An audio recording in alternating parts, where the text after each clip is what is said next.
Yeah. All right.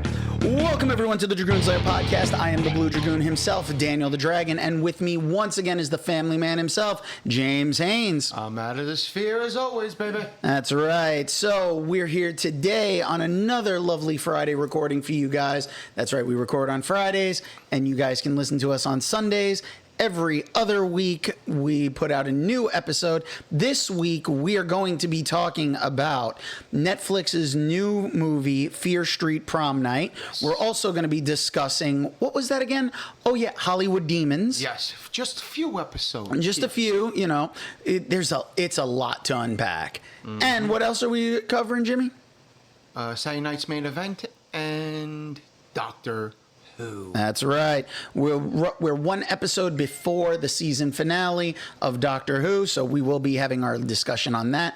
So I want to start off, though. I'm not going to do any anime news this time because what I want to do is I want to actually do an anime recommendation for a classic anime that maybe people may not have seen. Go right ahead. So, I just thought of one myself as you said that. Okay. So, well, I want to start off with an anime that I used to love watching, and I think it's still available on Crunchyroll. Vandred from 2000, and the second season dropped in 2001. Basically, it's a space mech anime where you have men and women living on separate worlds, and they're at war with each other. And a pirate ship basically filled with women takes over a ship with the men's ship, and they kick all the men off. 3 men get stuck on there, and one of the men's vehicles actually is able to merge with some of the female vehicles and actually creates bigger robots. It has a lot of action. There's like the war going on between men and women and trying to figure out how to live together and make a whole bunch of sense out of things.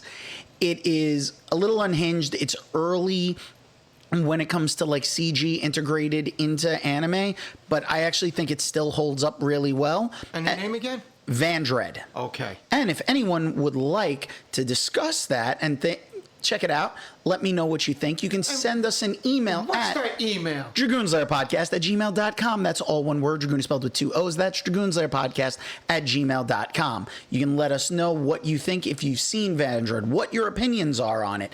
And you can always leave comments in the descriptions below each episode on Spotify. Leave us reviews on iHeartRadio, Apple Podcast, Amazon Podcast, wherever your podcasting platforms are. Make sure you like, share, subscribe to the YouTube channel, which we drop the episodes 1 week later, which I do have to say, we went and we did get the results from the poll, and it is official.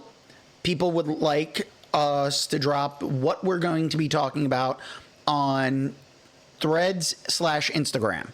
So since those two are interlinked together, we'll be making the announcements on there. So we'll give you guys enough time that if you want to watch along with us and see what we're watching so you can join in on the discussion, we'll be letting you guys know, and that will be moving forward after this episode.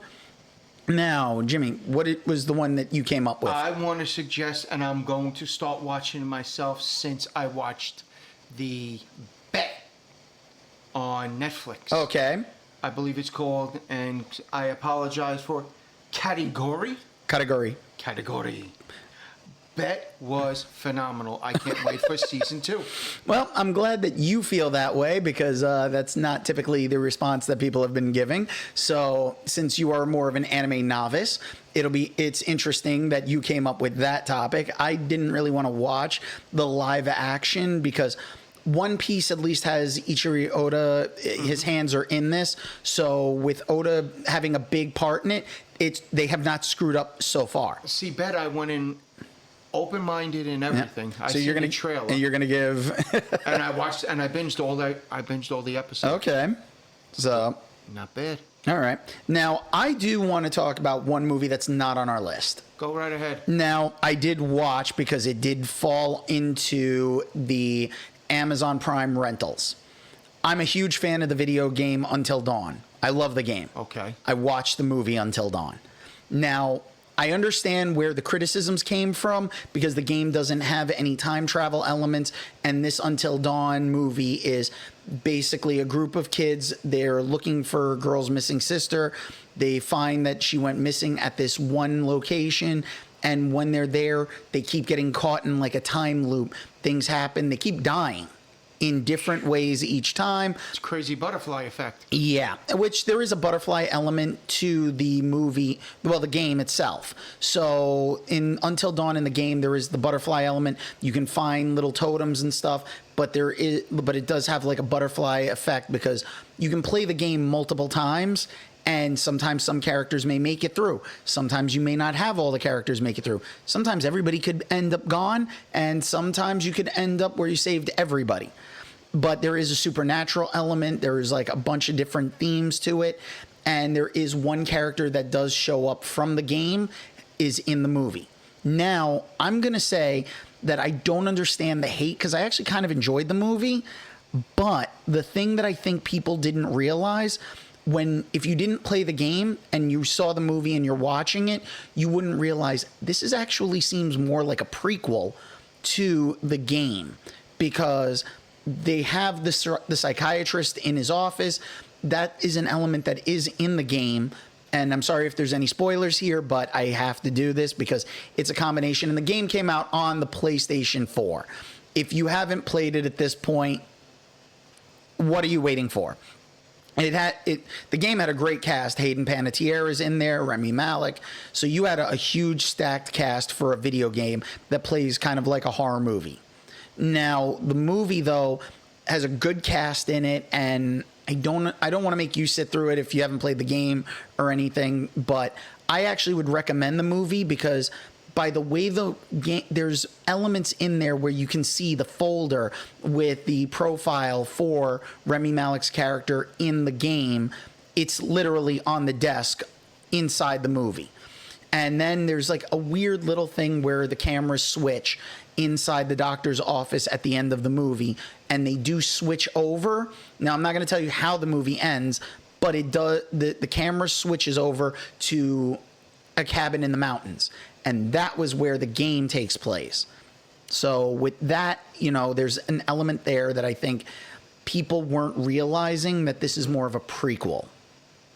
Ah, very interesting. So now let's jump right in and go and talk about Saturday night's main event. Oh, you mean the last match I slept through? Yep. Oh, my God. Yes, I admit it. I slept through the Logan Paul Jey Uso match. Unfortunately, Sorry. Saturday night's main event, I have to say, has basically become a glorified house show. That's all it really is. I honestly believe WWE is flooding the market with too many events, too many days. It's bad enough AEW has the same thing. You can't turn on the television any one given day without wrestling being there. And I'm a wrestling fan, but it does feel like it's almost on an overload. I mean, if you're going to watch, let's see. You got Netflix, Yep. WB, TBS. Then you got USA. not only USA, even before that, you have the what do you call channel with TNA. Then Friday you got TNA, USA. TBS, TNT. Yeah. Then you got TNT on Saturday. Sunday is a full option, and in between you can watch MLW on YouTube.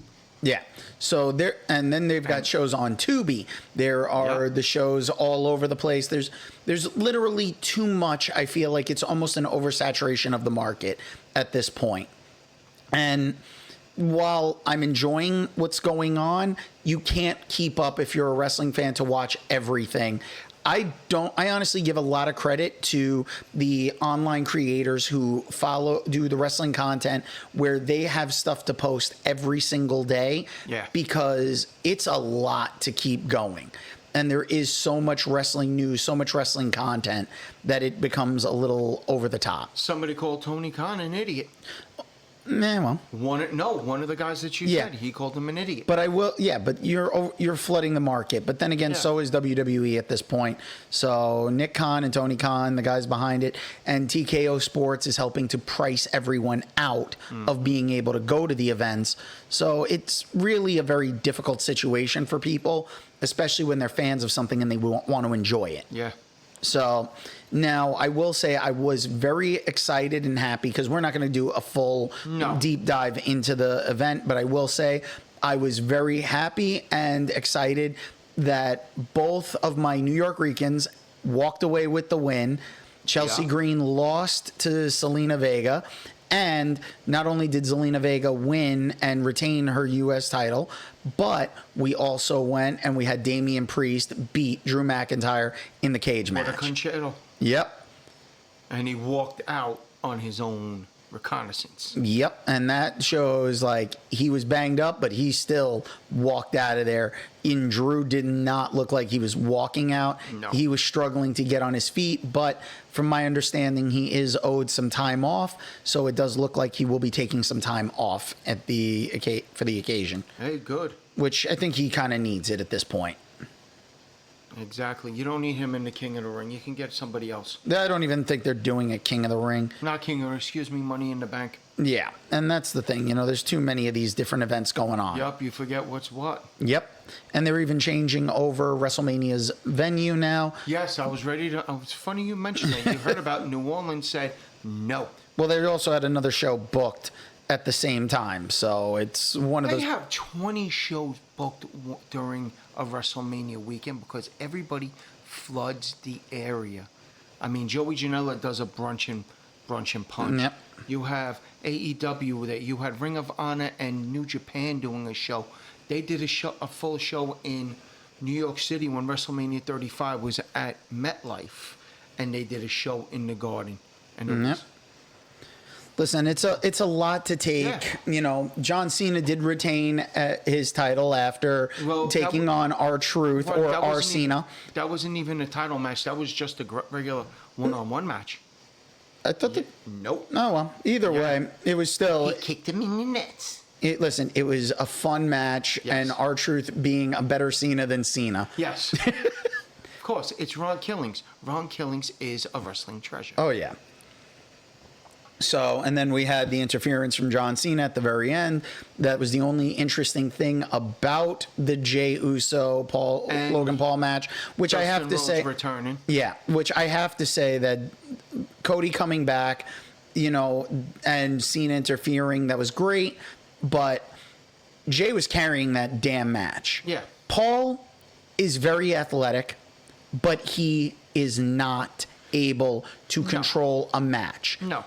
He wants to be a full-time active wrestler, as he wants to claim, then he needs to be sent back down to NXT and be trained properly. Because he may be, send him to Evolve. listen, he may be picking things up, but he picks things up quickly. Doesn't mean that he's ready for a prime time spot. And I have to say, it's actually funny because I was watching the season 1 of Kinnikuman on Netflix, the wrestling anime, and there is one of the episodes where Kinnikuman is actually going and he's fighting a guy who the guy's stealing all of like his powered up moves. And what does he do? He learns that if he uses all of his basic moves that he's practiced over and over again, this guy can't steal them because he never learned the fundamentals. So this just it's a perfect segue into Paul needs to learn the fundamentals. Just because you can do the flippy dippy stuff and jump off and crash into things and you're okay with it, that's fine. You're terrible on the mic. People hate you anyway. You're a glorified heat magnet no matter what. And I don't think wrestlers should have to go and try to walk into the business after going and creating an internet persona for themselves to be able to then get higher up on the card. People like Logan Paul are pushing down guys who've been doing this for a lot longer. I want to see Karrion Kross get pushed a lot more. I agree. One thing I'll say is it was nice to see in that first match, Bronson Reed back. Mm-hmm. And I mean, people were figuring a year, maybe even longer, because the way he landed on that ankle. Well, it was a broken ankle, so you know. 6 months. That was Yeah, that was very Holy impressive crap. on a comeback for that. Now let's move on to Doctor Who. absolutely. So we got to talk Doctor Who. Now, I can't stand the hate that Shooty Gat has been It's taking. going to be a headache and annoying. And I can't stand the fact that people are like, oh, Doctor Who was too woke. What are you talking about? It's Doctor Who started off as a kids' entertainment show to teach them about history. Hell, the first episode with the first Doctor, they go to the Stone Age. And it's not even episode because they were kind of arcs because they were only half-hour long episodes. So it's always been a progressive show. So people sitting there trying to say, well, it's woke. Shut the fuck up. Thank you. You don't want to hear about something. You know, you have this wonderful little option of don't watch it. Don't sit there and complain about something that you're not even understanding the fundamentals of where it's coming from. And the Doctor is an alien. The same way I said it about Superman. Mm-hmm. The Doctor's an alien. He made Earth his adopted homeworld. He is not a human being. He's technically an illegal immigrant who's hopping through time and space. He goes everywhere, globe hopping, traveling to different planets. So there's always going to be different cultures, different takes on things. I don't understand why people think Ncuti has done such a terrible job, because whether you want to blame the scripts or whatever, I have loved the story so far. He's amazing. He's very warm and energetic, and that's what I like even about him. He brings an element like somewhere between Matt Smith and David Tennant. Yes. Because he's the Doctor you want to hang out with. He's the one that it's like, he's a little nuts, but at the same time, you know that guy's got your back. Yeah. So it's really one of those things where when you look at the latest episodes, you know, especially the last episode, which is the two-parter leading into the finale. Mm-hmm. At the time of recording, it hasn't dropped yet. We will discuss it at our next recording, which will be Friday the 13th. Yeah, so no, but when you really look at it, it's the Ronnie came back. And anyone who's not familiar with classic Who, the Ronnie is another Time Lord who basically falls into the realm of the Doctor and the Master. So now it's just, the Ronnie's just more nuts and evil. She's not where the Master was kind of driven crazy. The Ronnie's just evil. Yep. So we have like our evil version of the Doctor, and the world is falling apart. And you could see the segregation because people who were willing to turn a blind eye on things were living in this blasé fantasy world. Meanwhile, though, it was doubt that basically was running that engine to basically destroy the world. The funniest part is, though, when you look at it, you have somebody like Ruby Sunday. Ruby Sunday had done her own little time traveling jaunt. So she was kind of able to see. She'd already lived past that time frame. Yeah. And now so she's on the outskirts, and what does she find? She finds the people who are disabled, basically cast off to the side, which most people don't like looking at people who are disabled because they look at them like there's something wrong with them, even though they just have different challenges. That's all it really is. Yeah. So now, what have you thought so far about the way that this two-part is going? I can't wait for the next part and everything. I liked how they have that. It's like a skull fortress she has in the sky. You have the dinosaur walking around. The weird skull dinosaur thingies. Yeah. And they have the Doctor and the nurse as a loving couple. Yep. How amazing is that? Well, did you notice they brought the baby back, yes. And the baby that's supposed to be their kid is the one from the beginning of the season where they had the spaceship with all the babies. Yeah. So, and that was from the Ruby Sunday season, from the previous season. So it's like they're really tying things together very nicely. I don't understand the hate that's going on for it. To me, it's a little delusional that people are upset about it for no reason. They just don't know what good entertainment is. They don't know what good science fiction is and everything. And you're right. History, every season, they've gone through history. Like you said, the dinosaurs, Rosa Parks, the Beatles. Yep. And that was and most of that was just with Ncuti. If you look back at other Doctors, you figured they did Picasso. Mm-hmm. They've gone and they did a Titanic episode. Yeah, because Jodie did. Like I said, she did Rosa Parks. Yep. I mean, they've done all these episodes. It's just amazing that people aren't getting it. And even with, they've gone they've showed how they can interlink animation with a doctor episode. Yep. too. Even though it was a little creepy when it got to a certain point with the animation, but it was still really cool. And this was back in the 70s in there, which was amazing. It Yeah. looked like a Yellow Submarine episode. Yeah, but then the animation got really too real, and it started taking a turn. But that's just a special effects element. Yeah. The most part is the show has done such a great job that I don't understand the hatred for that. It's like, oh my God, it's being too progressive. What are you talking about? I'm sorry, you have a doctor that regenerates into into another actor each season. Why does this always bother people? They forget what the main storyline They is forgot about. about how James Bond changed, too. Oh, yeah. Numerous times. Yeah, we've had different actors portraying Bond. I think they. And even Jack Reacher. Yeah, I guarantee. Well, Reacher was a step up. Yes.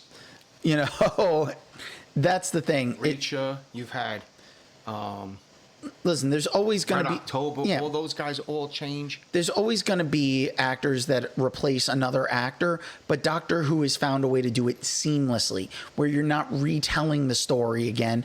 You just know, okay, he regenerates. So instead of him dying, he comes back as a different iteration of the Doctor. And to me, that's a brilliant element to keep a show going. The show's been on over 60 years at this point. Now, granted, it's had a lot of breaks, and unfortunately, at the end of this season, we may be going on another break. You know, I just wish people would stop being like, the Doctor's got to be a white guy. It's like, No, it doesn't. no, because they've already proven they've done it with a woman. Jodie Whittaker had some ups and downs with her season, but it actually was it wasn't as bad as everyone made it out to be with her stuff. And now Shudi's done 2 seasons. 2 seasons with Shudi Gatwa, and it has been so much of a fun ride. Yeah.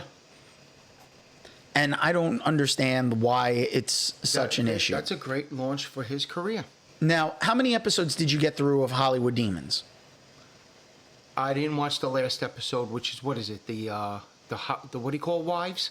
No, that's like, so I think that was about episode 4 or 5. Whatever the last episode, and I skipped over it so I could watch the Von Erichs. Okay, yeah, the Von Erichs were, I think, were 5. The last Yes. one was something else. Yeah.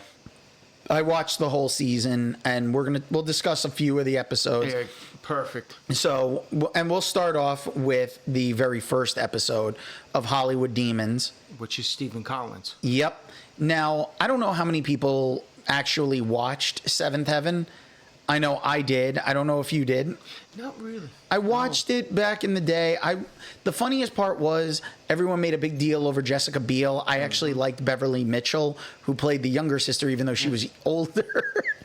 That's funny. Yeah, but I liked Beverly Mitchell, but that was also because I remember seeing Beverly Mitchell in the second Crow movie where she played a child junkie. Yes. So that was the thing. So I remember her from that, and then I believe she was also in one of the Saw movies. I think she was also in Friday the 13th, too. I'm not sure about that one. No, excuse me, not that one. House of Wax. No, that might have been Jessica Biel. Well, no, Jessica Biel did Texas Chainsaw Massacre, but the cast has gone on to do other things. Yeah. But they focused for Hollywood Demons on Stephen Collins, who was the father on that show. And he is not a good guy from everything that we've seen, and he has a predilection for children. Yeah. Now, I didn't know that he was married to, what was it, Faye Grant?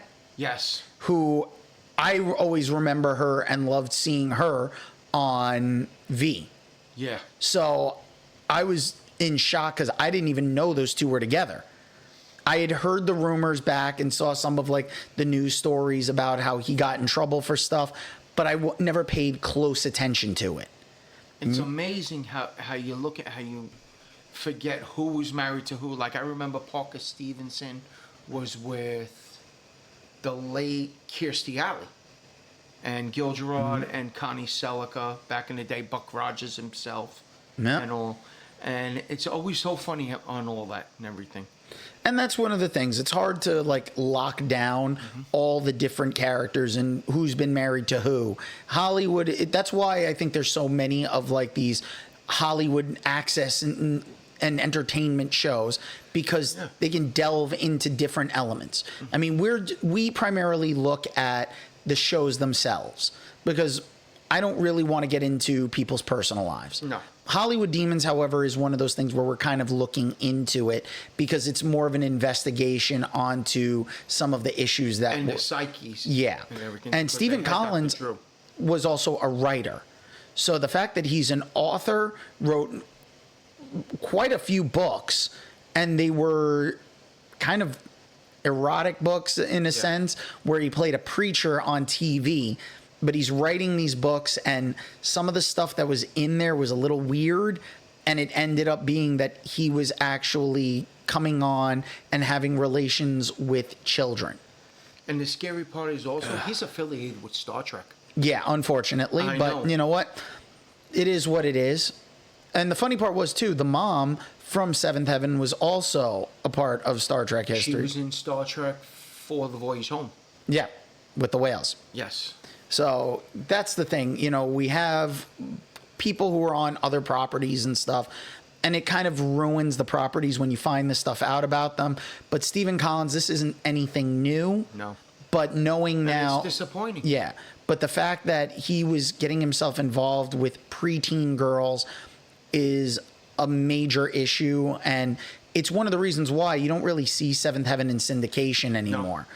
If it is, it's probably on one of the Christian channels, which they seem to be a little more forgiving about things like that, but I don't understand how, but sure, why not? Mm-hmm. Now, we got to talk about the kids, though, that got violent, which was the second episode. Oh, my God. Hollywood stars that turned violent. I did not expect that Andy was going to be one of them from growing from, what was it, Family Ties? Family Ties. Yep. So Brian Bonsall. Yeah. Holy crap. That he had a substance abuse problem, yeah. And his substance abuse problem led to some violent stuff. But he's cleaned up his act. He seems to be in a good place and everything. And he's more like, he's a musician now more than anything. Yeah. So, I mean, it's good to see like that from these episodes you saw, like Stephen Collins' episode, there was nothing really redeeming there. But for kids that that got violent and had troubled pasts, they've at least like kind of fixed themselves a little bit. The kid from the Hughleys, I mean, he wanted to put tattoos all over himself. What in the world? Yeah, that one I was just like, why the face tattoos? But you know what? That's what you want to do with the money. Your money, that's fine as long as it goes there. As long as it goes here, not in here. Yeah, but that's I will. One thing. But wait. Let me retract that. Nose piercings are okay. Cocaine, no. But the thing that you got to realize too is though, like you see, like we found out that when he was going through some of his issues, D.L. Hughley actually stepped up and like spoke on his behalf. Because he was like a father figure. And that's the thing though.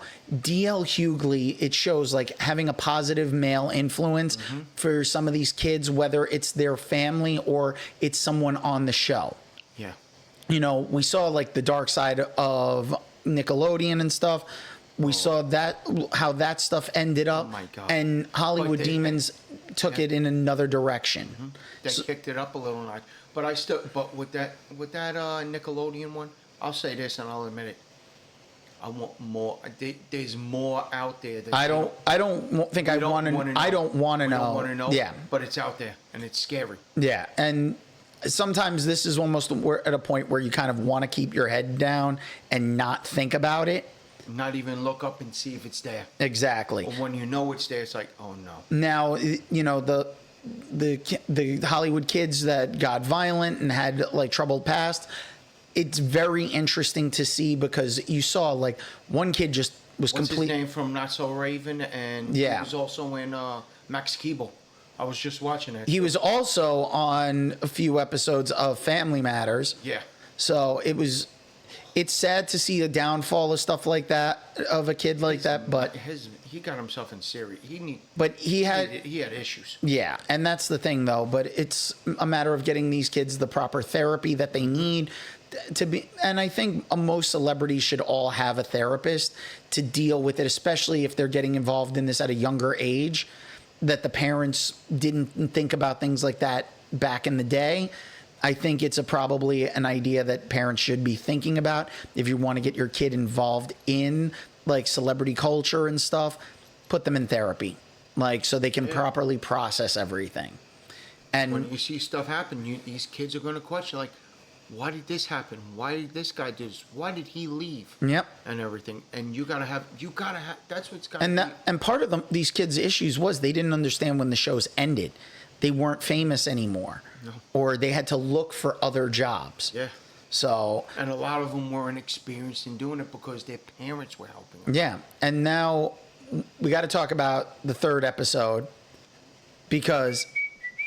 Exactly, the Power Rangers episode, the dark side of that, and it was really tragic for a lot of the stuff. Like, I think a lot of people knew that JDF had a lot of like mental issues, and he never got over the fact that his brother had mental issues and was no longer with us. And so when JDF's passing, it was already like there was already problems there, but it looked deeper into it. Now, I don't know how much of it I fully believe, but at the same time, I'm a fan, but I'm not one of these fans who is going to sit there and be a complete apologist for everything that somebody does. Now, do I believe that Austin St. John went and meant to defraud? No.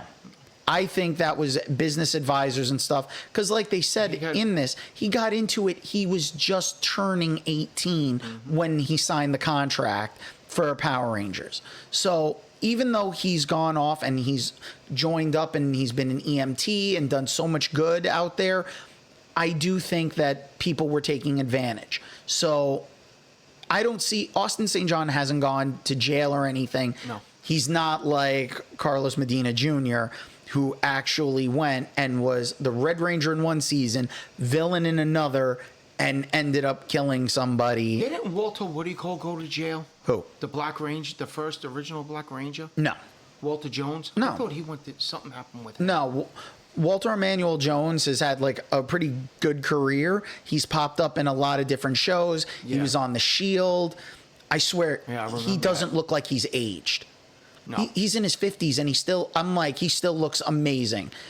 So I'm. The sad thing, who was it? Tai Trang, I believe. Twee Trang. Yeah. The sad when she had that accident.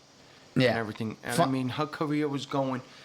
She had just left the show. She was in Crow City of Angels. Yep. She did the second Crow movie. Yeah. Like she was actually becoming more looking for other work and stuff. She was breaking away from the Rangers. Yeah, but she also she lost more of her job there because she spoke out because they were non-union at that point. Yeah. And notice it took them till right before Disney bought them before they went union. Yeah. And the funny thing was that anybody that spoke union, they got rid of the next season. Of course. It was all a matter of getting rid of people to not have to pay more money. Haim Saban and Shuki Levy, their company, Saban is basically ingrained in like the childhood shows that we grew up watching because they were involved in the theme music or some form of the production. But now you look at it and you're like, they didn't take care of their actors properly. You saw like they talked about how even recording the pilot, you had one of the actors in the putty outfit. He went and he was passing out. Yeah, they had to all stop and refuse to do anything until they got this guy water and medical treatment. Yeah. So, and that's the thing. They didn't understand what they were getting themselves into, and Haim Saban did not want to let up the control of it. And currently we're in a limbo of we don't know if there is going to be another Power Rangers movie or anything. There is talk of it. There was talk of a Netflix series. There's talk that it could be going to Disney Plus. So we'll see how all of that. Yeah. But we'll see where that all falls into place down the line, especially because it still is extremely popular. Mm-hmm. And that's 30 plus years. And if you look, you go to every toy show besides Barbie, Star Wars, Funko, and wrestling figures. What do you have there? Power Rangers. But what do you have specifically? The Zords. Yeah. And it's amazing to see the Dragon Zord, the Tigerzord. Oh, yeah. The original Megazord. All the work that was done into those figures and those toys, and they just keep redoing them. They change the sizes, they update them, they add like some custom feature to it, and it's a part of like your childhood that when you couldn't afford it as a kid in the 90s, now you're an adult. People are buying the stuff that they couldn't afford. You still can't afford it because it's too much money. Yep. But still, they're going out and they worked hard to get it. Oh yeah, and they saved. And people are doing that because they want to reclaim a part of their childhood, and I can't blame anybody for wanting to do that. So now we will go and we'll jump over to the Von Erichs. Yeah, because listen, the wives of this one, the wives of that one. Not for nothing, and I'll just joke, and I say this in a funny way. The Real Housewives of whatever. Yes. Even though one was on the show, but also my cousin, who's he works at a federal correction facility out of state. They went from female, and at the time they had Teresa Giudice, and then they went to male. They had to put her on. If this was the full wing, they had to keep her on this side of the prison, and then they had, the funny part was, they had her husband in right after it. Of course. But let's get to the Von Erichs, please, because not for nothing, now it explained more than Iron Claw. So take it away. All right? There was 6 Von Erich brothers. All right? Everybody knows about Kevin. Everybody knows about Kerry. David. They know about Mike and Chris. All right? 5, correction. But the thing is that these brothers all wrestled in Texas with their father, Fritz. And they basically, if you watched ESPN in the day, you got to see World Class Championship Wrestling, WCCW. And this was where you would see, like, Abdul the Butcher. You'd see pre-Muda. You would see, like, I believe it was Tiger Chung Lee, Jake Roberts before he had the snake tight. Yep. He was in like it looked like an orange jumpsuit from prison. Well, that's the thing, you know. You had the wrestlers back in the day before, like, the territory system started getting shut down because of the WWF. Back then, now WWE. WWF, WCW, both of them NAWA were the big, like, kind of big territories in the day. But you had Texas, and Texas was Von Erich country. Yep. And that's the thing, like, the Von Erichs, they had the movie The Iron Claw, but they left certain elements out, and they also changed over certain elements of timelines to make it more of a cohesive story for a movie.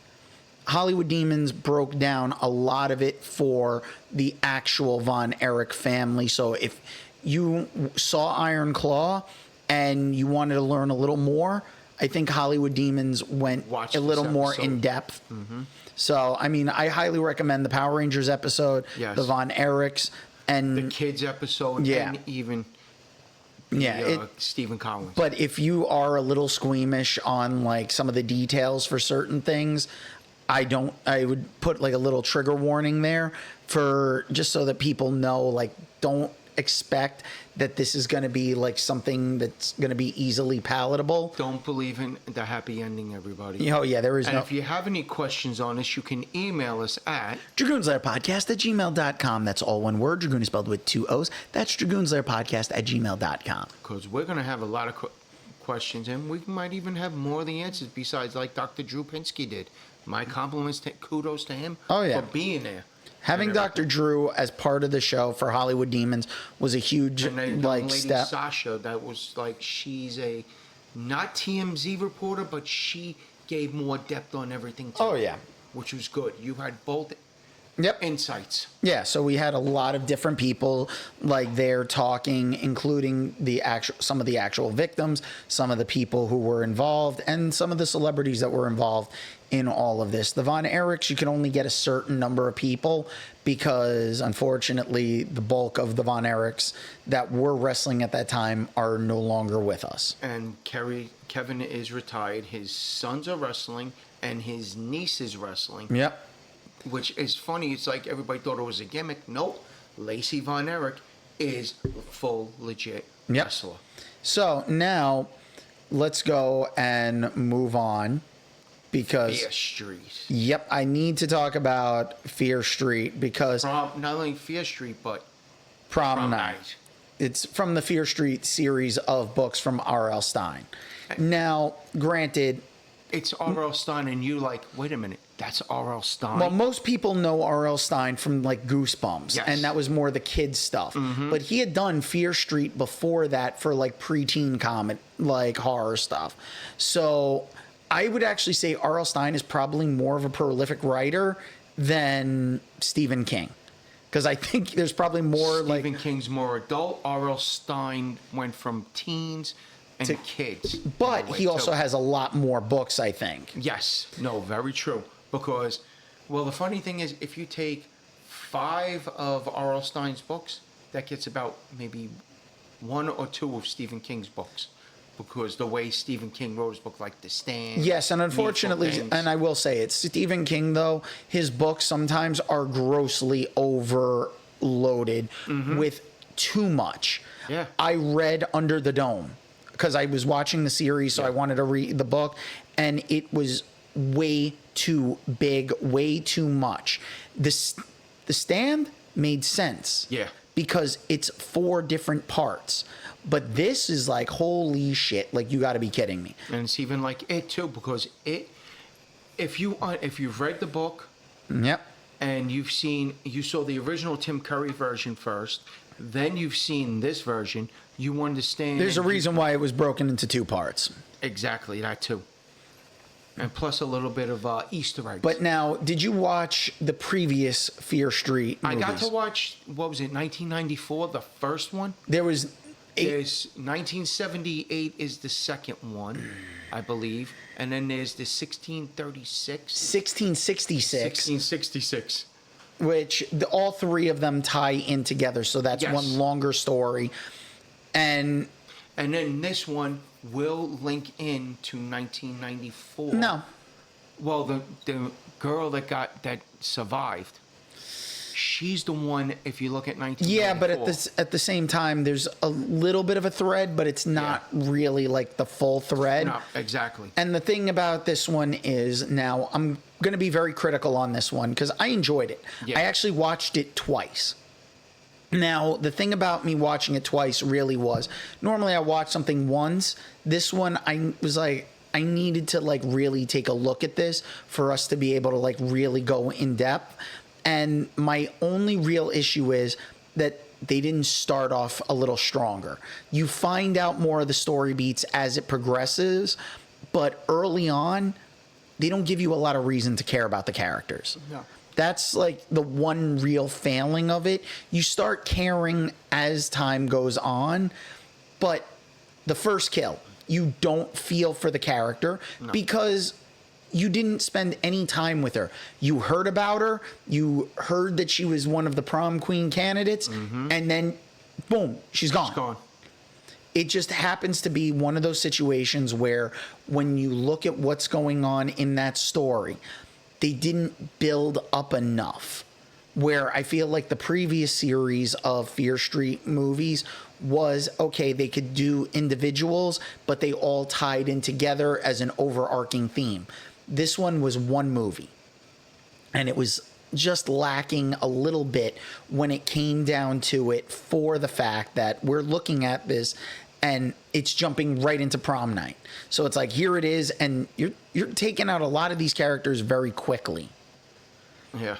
Now, Especially you figure, the funny thing was that you see this red hooded character. It's like, oh boy, here we go. What's going to happen now? How is he going to kill him? and that was the thing. They made a kind of an iconic look for the killer, because I could see people dressing up on Halloween as like the Fear Street killers, like having like the red hood, It looked red almost slickers like and stuff. Imperial Guard too, from Jedi. Little bit, but Not too but it was much, more but like, but it was like a red rain slicker. Yeah. So it was kind of like a pleathery like raincoat. It looked like it would be a little uncomfortable, but at the same time, I mean, the story was interesting, but we didn't get all the beats until it was like, it felt like they kind of crammed everything in towards more the back end. Yeah. And that to me was like one of the biggest issues I had with it. I was enjoying it. I enjoyed like the way they went about like taking people out, that they didn't actually go and they didn't get too gory with it, but they got just enough in there that you saw like, oh damn, like you'd have a few of those jumps. Now granted, yes, this is made more for what I would assume would be a teenage audience. Yes. But for me, I love watching these kind of movies, and I can't say that I would. This is one like I'll go back and watch again and again. I've watched it twice, and I feel like I got everything I could out of it. If I go back and watch it again, it's probably going to be further down the line after I've maybe forgotten some of it. And possibly like if I decided like on maybe like Halloween, I decide to do a Fear Street marathon of all 4 of these movies. But Prom Night to me it wasn't bad, but it could have been better if the pacing would have been a little bit different and it wasn't just all in one shot where they tail loaded everything. What did you think? I thought it was pretty good. I liked the story, but I mean, Lily Taylor, the former nun, that made me laugh and chuckle. And then you see how and who is that the actual killers are and everything, which is like, oh shit, you didn't think that yet. And then it happens. And the date and all, I mean, you see all the innuendos and everything with romance and everything. You didn't figure it out back then. But it all linked together. And I mean, the music was pretty good because it was nice 80s music. Oh, yeah. And everything. And typical, like the gym and everything, how it was set up and all. And all in all, even the keeping the, what was it, the Shady Brook and the Sunnydale or Sunnyside themes and everything, which is kind of good on it and everything. But all in all, yeah, I'd recommend it and all, someone to watch once and all, and then see like after like they see like, what'd you think? All right, would you watch it again? And then you go from there. Yeah. See, that entire gimmick of, oh, we've got one town that's good and one town that's bad, like side by side. I always see that one little trope, and it reminds me of the Married with Children, like them going to England for Upper Uncton and Lower Uncton. Yes. Where you've got the town cast all in shadow, and then you've got the bright, sunny one where it's just like in between. I'm like, that's what it gives that vibe of like, oh, one place is bad because it's darker and the other place is good because it's sunny. It's like, is it really, you know, I like the fact that R.L. Stine's created this world, you know, because you can take any one of the Goosebumps books and yeah, they do kind of run into each other at certain points, but it's not the same thing as like Fear Street is in one specific town where it's like these are these 2 locations where they're rivals and stuff. So you've got the good sunny place and you got the dark shady side. It also has like a few elements in there that it's like they're typical tropes, but they work really well. But I would actually like to go back and maybe even read some of the books for Fear Street just to see like if there's any differences, if what was left out. Because, you know, they don't always translate things. No. It's like taking a look at, like, Lord of the Rings. Lord of the Rings, I was so happy when they left out from the Fellowship of the Ring 6 chapters of Tom Bombadil comes and saves them after they're walking in the woods. They're walking in the woods. Tom Bombadil comes and saves them. They're walking in the woods. They're walking in the woods. It was one of those things where it was just like, okay, there's certain elements you know are not going to work on screen.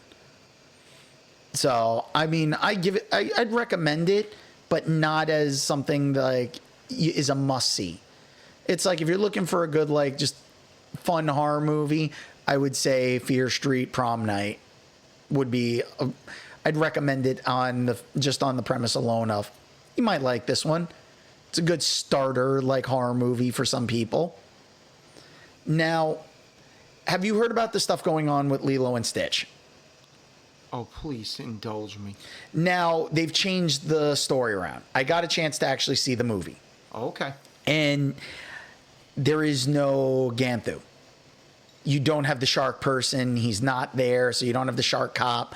I was a little annoyed about that. They made Jamba like the actual like villain, and I was just like, oh God, like you're really pushing this one. The problem is like it's a story about hanging on to family, and they completely like missed the point because I saw where they were coming from. There were certain elements that got me choked up because you could just have done a shot-for-shot remake of the cartoon movie, and I think that would have been exactly what everybody wanted. But they went a different route where instead you go and you have, it's like, oh my God, Nani can't take care of Lilo, so she ends up giving up custody to the state to pay for like medical bills. And it's one of those things where it's like you're tearing apart the family. By the end, Lilo's basically like telling Nani she's got to leave to go to college. But so Nani leaves to go to the mainland to go to college for marine biology. Hawaii has probably one of the best marine biology programs. So why did she have to leave the island? And Lilo basically goes and moves in with like David's family. It's just like, what is going on here? Although it was great to see like you had a couple good cameos because you had Jason Scott, the original like David, is in there as one of like the managers, and then you also have Tia Carrera, who is Nani's original voice. She's there as the social worker. So that's good. You get to see them. I will say that I think the director missed the point, and it really should have just been like nostalgia shot for shot remake. But you wanted to get rid of Ganthu, and I'm like, they were like, Jamba's gonna turn Stitch into from 626 to 627, and it's like that's not how that worked. That completely negates the entirety of the way you had a show of all the previous experiments. So it felt like they were betraying the actual like movie, where it was like, what are you doing? I mean, the girl who played Lilo, this little girl is absolutely amazing. Like, she got beats down that actually were pulling on like my heartstrings, and I was like, oh man, like I could feel for this kid. That's your dog? The rush. Yes. It's like she really knew like what like you feel like for her character, and she does such a great job. Everyone in the movie does a great job, except I didn't like the fact that Jamba doesn't have an accent. He doesn't have the accent anymore. Why does he not have the accent? Look at who's playing him. Not good, huh? This is another Disney remake that didn't need to be. Now, I will say, if they're going to, because I think from the hatred that they were getting from Snow White, and now like the criticisms they're getting from this one. And I will say, like, watching it as watching the cartoon version isn't going to freak a kid out over a bunch of aliens, but seeing the aliens like in human form and stuff, it's like, and a CG, it's a little disturbing. So I could see like little kids not wanting to watch it as much as the same way no one wanted to see the dwarves in Snow White because they looked creepy. You know, it's one of those things where it was like they really would have been better off hiring actual actors instead of just doing these CG things. But it's either shot for shot remake of the cartoon, or don't even waste your time. Stop doing it, because like I've said it before, when it comes down to it, the Lion King live action and Mufasa, they're not live action, it's CG. They're Same animated. thing with Jungle Book. Yeah. Well, Jungle Book, at least Mowgli was live. Yeah. All the animals, though, are CG. What are you doing? Disney is on like this weird trajectory that I think they're shooting themselves in the foot. They've been doing that with numerous things, and that's pissing a lot of people off. Oh yeah. Well, that's the thing too. Like they're looking at Marvel and they've overproduced stuff. So now they're finally starting to take a step back, but they're canceling projects and stuff that people want to see. Don't promise stuff and then not deliver. Well, you also know that they pushed back both Avengers movies, Which might actually be a good thing. and it is a good thing because, but also in consolation, in between them, they're putting the fourth Spider-Man movie. Which now they can actually have Tom Holland in the movies if they want, and he can play a bigger part because there's more time for filming. The thing that is an issue, though, is they've overloaded everything. Disney is playing the cash grab game over everything. It's time to start coming up with some original projects. Now, I'm not going to say that I wasn't excited when I heard they wanted to do a Rapunzel live action, which I'm like... What is it? No, no, yeah. Which was basically Rapunzel's story. Yeah. So I like, and one of the rumors going around was who would they get to play Rapunzel? And there was a talk of it possibly being Sabrina Carpenter, which that I would actually pay money to see in the theaters. Because what do you call played her, did the voice of Mandy her? Moore. Mandy Moore in the movie. And what's his name? Zachary Chuck. Levi. Yep, Chuck himself was also in the movie. Yep. And that's the thing. It's like, I enjoyed it. But at the same time, would it live action be necessary? Probably not. But if they're going to do it, at least I know you would get Sabrina Carpenter singing some of the songs. That soundtrack would sell. Yeah. So it's really just breaks down to how they plan on doing this. I mean, right now they're also putting out on the market. They've put out the 50th anniversary. You know, this year's the 50th anniversary of the Muppets. So they're putting out a Muppet where you can download it off of Spotify or iTunes, and you can download the songs there, and also Star Wars. So they're starting to get their cash cows out of the. But they're going to be grabbing cash left and right. But the problem is ticket prices are going up for the parks. Prices are going up in the movie theaters. I'm sorry, but I'm not paying for all of these popcorn buckets, all of these little gimmicks to get you into the theaters. If you remember, some of the gimmicks that used to get you into the theater was like 3D, and then they had like the Shockorama where they put buzzers in the seats so they would shock you for the tingler and stuff. It was weird. Nowadays, it's like they're trying newer gimmicks, but the movie theaters are dying. And I do have to say, I want to thank everyone who's left comments about our stuff on like TikTok. There's been a lot of talk about like how theaters are running and everything. People who work in theaters, what's feasible, what's not. Because, and yeah, some of the people are right. Smaller mom and pop theaters aren't going to show like thousands of trailers before. But I still think that, yes, it may not seem feasible to bring back, and that's what people were complaining about, that trying to bring back an intermission, it wouldn't be that good because now it's like, okay, but people don't want to understand that it used to be a thing.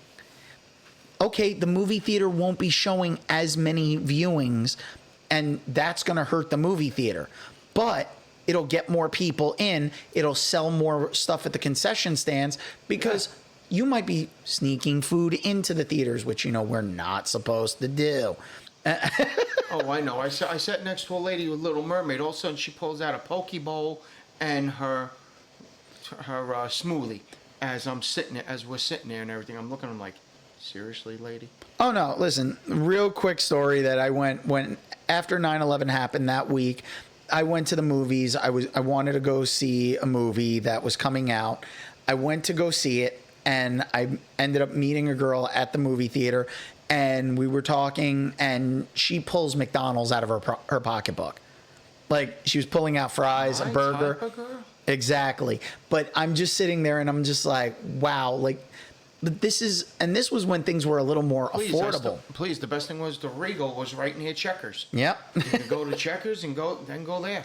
And that's the thing. Things have all changed. Now, here's a funny thing, because, as you know, as I used to do, the Alamo, $11, or you can get popcorn until 45 minutes before the movie ended. Yep. Yankee Stadium, a friend of mine shows me, he's a big Chicago Cubs fan, But he shows me this thing, $14.99, Yankee Stadium. They give you a bucket of popcorn, have as much as you want until the 7th inning. I'm like, now they're starting to get in on this gimmick. Really? Where have you guys been hiding this stuff? Because popcorn's dirt cheap compared to everything else. I know. And you could fill up when you're eating popcorn, you're going to be paying for the drinks because it's not unlimited drinks, it's unlimited popcorn. Yeah. And the popcorn's going to go and cause your mouth to get dry. So now we want to wrap things up with, out of our wonderful discussions today, you know, we've talked a lot about a bunch of different things. Now, if you want to get in on the conversations, make sure you go and you send us an email at dragoonslairpodcast@gmail.com. That's all one word. Dragoon is spelled with 2 O's. That's dragoonslairpodcast@gmail.com. Now, let us know what you think. Make sure I put a Spotify poll up on every single episode. And this week's Spotify poll is? I haven't come up with one yet. Oh, crap. No, I think the last one really was about Logan Paul. And I got a good one. go ahead. What do you got? Do you think, is it good to have an all-star cast or limited cast? Okay. Well, so I'll put that one up there. Yeah. Do you prefer a stacked cast or a smaller Cast. more independent cast? Exactly. So we'll go and we'll have that up listed in our poll, so you guys will be able to take part. Let us know what you think. And we love when you guys contribute to the show. Love all the conversations, because you can find the Dragoon's Lair podcast stuff on my personal Instagram page, but you can find it more on Dragoon's Lair Official, which is the show's official Instagram page, and has and threads that goes along with it. That's where we'll be letting you guys know in advance what the topics are for the following episodes, so you can join in on the discussions with us, and you'll be able to send in your questions and stuff in advance if you'd like to do it that way. Or you can always check out and join the discussion on the TikTok page, because on my TikTok page, Blue Dragoon 13, people have been having discussions on our shorts, and it's been very interesting to see what everyone has to say about like intermissions in movies and stuff. And even somebody was confused because some of the shorts didn't say who we were talking about, and we were discussing Miss Marvel. Mm-hmm. So I want to thank everyone who's been taking part in that, and we're almost at 1,000 people on TikTok. Keep it up. If you get that there, I'd be able to try to see if we can stream, because it takes at least 1,000 people to be able to stream. So we might be able to do something if we can get our numbers up a little higher. So if you guys help us out with that. And it's easy to find me on all of my socials, which is Blue Dragoon 13, because Snapchat, Instagram, Spotify, iHeartRadio has all our stuff, and you can find it there by looking at Blue Dragoon 13. You can find my Twitch channel, which all of my socials has a link to the Discord group, and you can find everything for all the socials, including the YouTube channel, Blue Dragoon 13, where you can find the episodes 1 week later after we go on our home of Spotify, because if you can't wait for the video version, it'll be there on Spotify. But otherwise, you can listen to us on all your favorite podcasting platforms, such as Apple Podcasts, Amazon Podcasts, iHeartRadio, Spotify, and wherever else. Now, Jimmy, how can everybody get in touch with you? You can get in touch with me on Blue Sky, James925. Snapchat, James SI0925. Instagram and Threads, James H_the4th, all lowercase. James Haynes the 4th on Facebook, TikTok, James0925. Special shout out to my guy, Mr. Schwartzman, by the way. He's ready for Armored. He's going to another, how do they say that? Not GoFundMe, but he's going for another Kickstarter. All right. To my boy Heath at Boob Tube Collectibles. You need Star Wars stuff, you need Funko, he'll get it for you. All right. He's down in the English Town markets there. He's doing pretty damn good. And special shout out to Tyler, the color creator. I know you've been asking about more Star Wars stuff. All right, I know that. Thank you very much. And I want to say, you can also find me, just so you can be clear, you can find me on Blue Sky, Blue Dragoon 13. Very easy to find me, all the socials. If I'm there, it's Blue Dragoon 13. And if anybody's copying me, why? Just Idiots. why? And you can also catch me all 10 episodes on Tubi of We Are Family. Me, Anthony Anderson, his mama, and that lovely hysterical man, Joel McHale. Yep. And if anybody's wondering where Mike is in a production that's taking place at the Little Victory Theater. So at the time of this recording, He is playing Igor. he is, and he will be there this weekend when this episode drops. There are showings still there. So if you want to check that out, you can always go and find Mike and pester him there at the Little Victory Theater if you're in the Staten Island area. So please feel free to bug him and be like, hey, what's going on? Hey, great performance. You better do Marty Feldman justice, you son of a bitch. Listen, look, we want Mike to have a successful Good show. luck, Mike. So good luck with that. Break a leg. And Not literally. maybe. You kidding? He's already done that in hockey, so Literally and figuratively. fingers count. Sorry, Mike. I'm sorry. Jesus. And with that being said, we're going to head out of this episode. You don't have to go home, but you can't stay here. Get out. Later.